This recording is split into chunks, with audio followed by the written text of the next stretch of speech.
Hi everyone, it's Suzanne Jones. Thanks for stopping by Love and Pieces, my channel. This channel is for anything crafty and creative. Today I want to share with you some crochet Christmas ornaments that I've been making for my family this year. I've had a lot of downtime. These work up really quick. They're easy.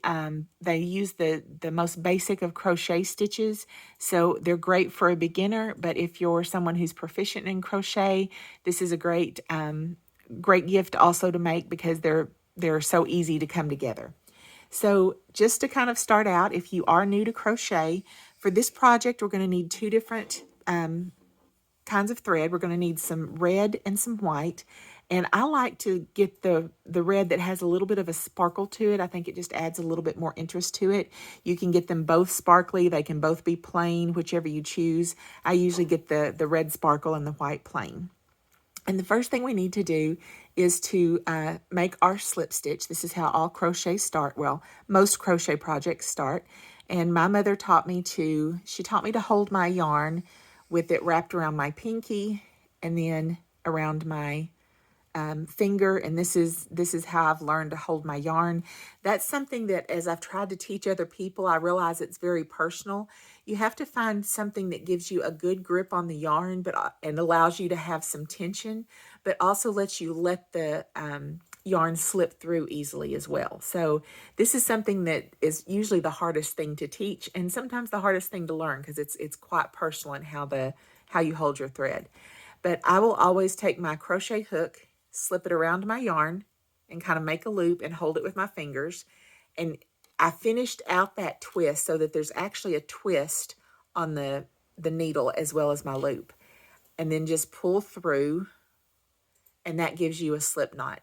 There's a lot of different ways to make it. Some people will actually tie it with their hands before they put it on the needle. That's just the way I learned. And the reason they call it a slip knot is because it can slide tighter or looser on your needle. And you always want to keep it fairly tight. That's going to give you nice clean stitches. You want the loop to be about the size of your needle, just enough room for the head to slip through. So let me get my thread back on my hand here. And I'll try to get this up close to the camera for you to see. I'm learning how to make these videos, and it's a unique experience to crochet through a camera lens, so we'll see what we can do. But the first thing we need to do is to chain 50 chains. And so the way you actually chain or start a crochet is you slip the yarn around your hook and you pull it through. And that's a chain. So there's one. I'll try that again. And you'll notice when my needle came through, my loop got big, but I'm going to tighten it back up by kind of pulling my finger back. It's kind of out of the screenshot since I'm trying to get close so you see the stitches. But it's kind of this back and forth between your finger and the needle, letting the yarn slide so that you get a nice tight fit without it being too tight that your needle won't slip through, that your crochet hook won't come through. So wrap your needle around your yarn or your yarn around your needle, whichever way you go, and grab it with the hook of the needle and pull it through the loop that you created. There's also kind of a twisting motion with your hook so that you're keeping the yarn caught. So I'll do that again. Pull through, and I think that's number 3 and 4, 5, 6. And at this point, speed is not so important on your chain, at least to me. It's consistency. If you can see, all my stitches are fairly consistent. They don't have to be exact, but it's not like I've got big loops of yarn hanging out of any of the stitches. They're all about the same size. So I'll do a couple more. And sometimes when you're first working, it's easier if you put your thumb up close to the stitch. That helps you pull it through without losing it. That can be a tip, but it's just kind of a twisting motion. If you'll see, I'll bring the yarn down so it's caught in the neck of the hook so that it comes through easy. So that's a chain stitch. And for this project, we're going to need 50 of those, okay? So rather than sitting here and making you watch me chain 50, which I would probably miscount because I don't know where I'm at anyway as it is, I'm going to switch over. And anytime you need to do that, if you need to take your hook out of a project, just pull your last loop really big so it doesn't slip through. But I'm going to slip over to a chain that I've already done in the white, and this is 50 chains, okay? And some people will measure their chains by inches, and so that they know how long it's supposed to be. I've never had luck with that because I guess my stitches aren't exact. And so I always go by count instead of measurement. So I know this is 50 chains. And again, you can see they're all fairly uniform. And if you feel it, one side kind of feels flat, like the flat side of a braid. And on the back side, there's almost like a little bump. So you want to kind of know which is the front and which is the back. The flat is kind of your front side, and then that bump is kind of the back because you don't want to get it twisted as you're going. Okay, let me put my hook back in. And so this is where we would have finished those 50 chains had we kept going. Now, we're going to work our way back down this chain to create kind of like a swirled ribbon. So again, I'm going to put my yarn in my hand, move my yarn ball down here where it's out of the way. And the way you crochet, so this is our chain stitch. The way you make a crochet stitch is to put your needle back in the loops of the stitches you made previously. So if you can look really closely at your work, you're going to see that there's a loop on your needle, and then there's a loop right behind it, okay? So we don't want to go into the same hole that the thread on our needle is coming out of because it will just undo that stitch. We want to go into the stitch behind it, basically. So let me see. I'm not sure if this is clear enough for y'all to see, but this is the stitch that's on my needle, basically. This is the stitch that the yarn on my needle has come through. I want to go into the next one behind it, and I'm just going into the top side of that stitch. So there's only one piece of yarn that's on my needle, okay? Now, this is called a single crochet stitch. When you go back into the stitch before and you pull through a thread, okay? Now, we've still got two on there, but it's two fresh loops of yarn. We've not got our chain on there anymore. This is the two fresh loops. We're going to pull through another loop, and we're going to come through both of them. So we're back to just one loop on our crochet hook. That's called a single crochet.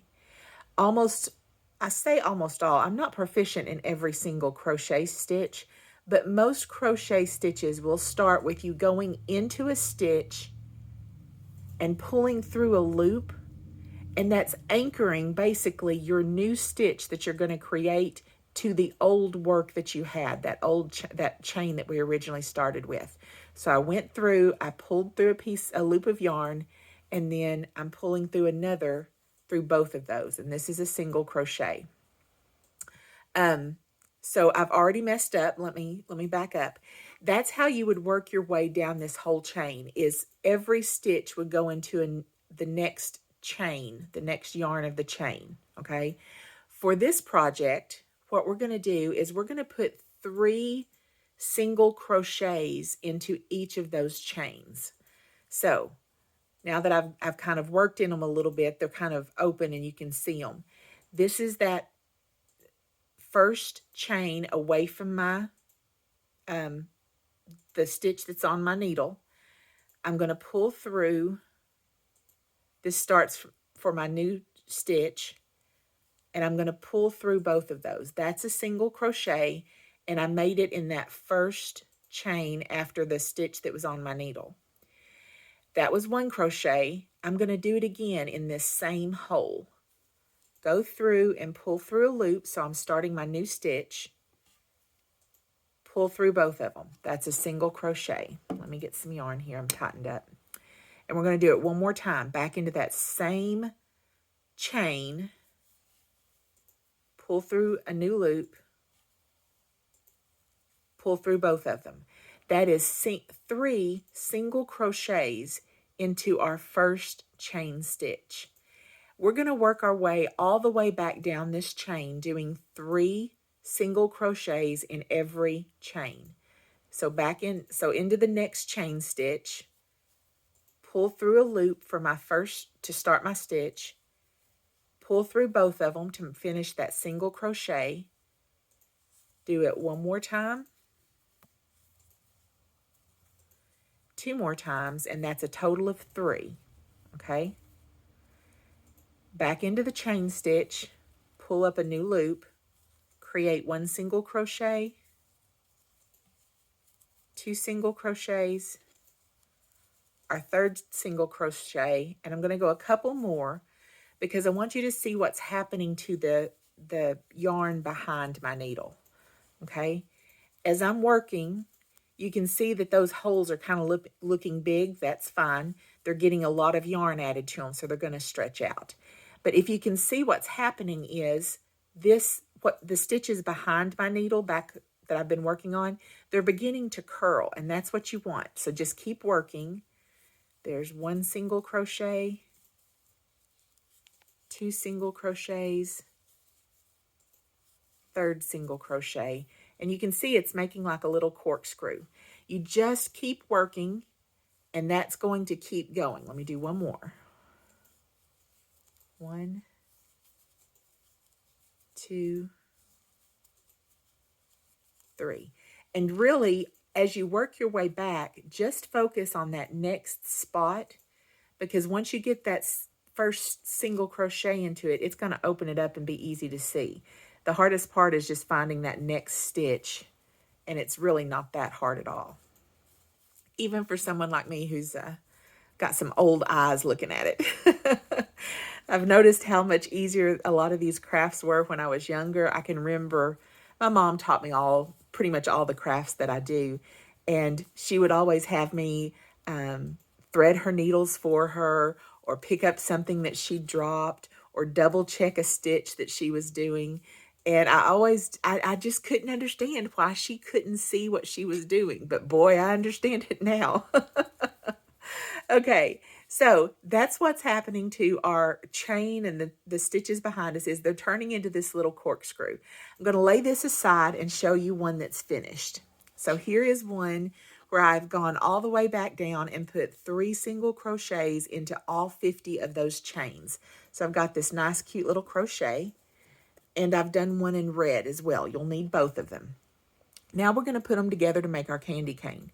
So I always find the end that has the strings coming off of it, and I kind of look at them, because even though they're supposed to be exactly the same, there's usually one that kind of looks a little bit longer. Maybe the coil's a little tighter. Maybe I miscounted or something. These look pretty even. So what you're going to do is, if one of them looks longer than the other, start it on the top. But these look pretty even, so I don't think it matters. What you're going to do is take the 2 top ends that's got your strings coming off of them, and just lay them together, kind of one under the other. And now you're just going to you're going to help them actually coil around each other. Be cautious at this point. Don't try to pull it too tight or stretch it. Let them just kind of coil on their own. It's kind of like, now this is going to date me. Some of y'all aren't going to know what I'm talking about, and others are going to laugh. It's kind of like when your phone cords used to get coiled around and you'd have to uncoil them. Well, this is almost like putting 2 of those together. For you young kids that don't know what that is, just go on. It's an old person's thing. But I'm just coiling these 2 together all the way down.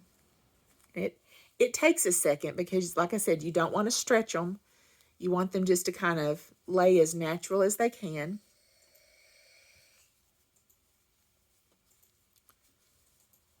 Just keep going with them. And some of them just like fold together neatly. Others I find myself working with a little bit more. I'm not really sure what the difference is. Maybe it's the tightness of how I crocheted them, or if I've pulled on them or stretched them as I was working with them. But you can see it's just going to come together down here at the end. That last little bit, just like that. So now we have this cute little red and white striped start to a candy cane. Now our ends up here, I do like to leave a fairly long end. And what I'll do is, let me pull my crochet hook back up and see if I can get this up where you can see it. let me start with the white one since it's on top. I'm going to look in here towards the center of our spiral, and I'm going to come from underneath, and I'm going to find one of those openings, one of those chain stitches where we were doing our triple crochets or our 3 single crochets, and I'm just going to pull my tail. That's what these threads are called. I'm just going to pull my tail through that. Okay, really all I'm trying to do is get it to the underneath side. Now, if this is too tricky, you could get a yarn needle, you know, like that looks like a sewing needle with a big eye, and you could kind of stitch it back through there.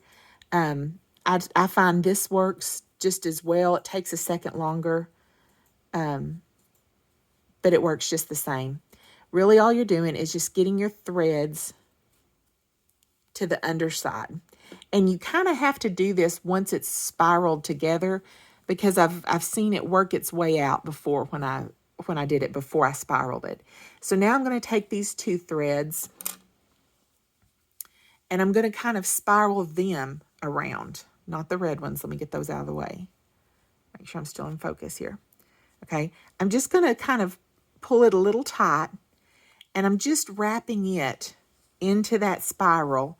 It's going underneath the white one, and I'm just tucking it in. And I'm not going to cut them any shorter. Just going to keep wrapping them however long they go, and just kind of pushing them into the middle, okay? And then they kind of disappear. Now I'm going to try to do the same thing with the red. It's a little bit harder since you've already done one, and I've found whichever one you start with, the second one's always a little tighter, because this in a little bit, in a kind of way, is linking this coil together. It's like starting to hold it together. Okay, so there's the 2 red ones together, and same thing. I'm just going to start kind of wrapping them into that coil. Now this one's going underneath the red one, and it looks like it's going on top of the white one. You want to keep, you don't want to jump, because that means you've gotten it across one of your other coils. You want it to just lay in there smoothly and keep pushing it in. There we go. Okay. Now, excuse me. This is cute as it is, and I've seen stick candy canes. If you wanted to stop here, you could, but I like mine to have the little crook in it. So next I'm going to pull up a piece of pipe cleaner, and I'm going to fold it not quite in half. I need it to be as long as my spiral is, like so, but I don't want to have a lot hanging over. I don't want to have to try to cut anything. So that's about how I folded it, but just pay attention to your spiral and your piece of pipe cleaner, and just fold it so that it's about as long. And again, don't worry about cutting it. Now, we're going to shape it so that it stays in that candy cane shaped form. You can look and see which end of your candy cane looks the neatest, which you want to be down at the bottom or what you want to be up at the top, doesn't matter. You can also look at maybe how it's laying. I like it, I don't know, my candy canes usually look this, I lay them this direction, so it's like my candy is folding back this way, but it really doesn't matter, just whatever looks right to you. Now, where this fold is, I'm going to come in, and I'm going to try to find, again, that hole, and I'm going to have to lift it up here where I can see it. I found one of my chain holes that I had done the 3 single crochets in. I don't fight for one. I just look for one that's big and open, and I stick the short end of that folded pipe cleaner into it, like so. This is just to anchor it. It's not anything major. And see how I'm just turning it so that my pipe cleaner slips underneath that hole? Does that make sense? All I did was put part of my pipe cleaner through my white crochet. You can put it through the red if you need to or want to, but I'm just trying to anchor my crochet or my pipe cleaner into my crochet. So now I'm going to take it, and I'm going to, just like we twisted the tails in, now I'm going to twist in this pipe cleaner. This is a little harder because the pipe cleaner's stiffer, But once you get it started, you'll see that the candy cane will just kind of wrap around it. You want to keep pushing the pipe cleaner and keep it straight as possible, because if you start pulling on it or getting it crooked, then it's just harder to get your candy cane back in shape. So now, when it works its way down,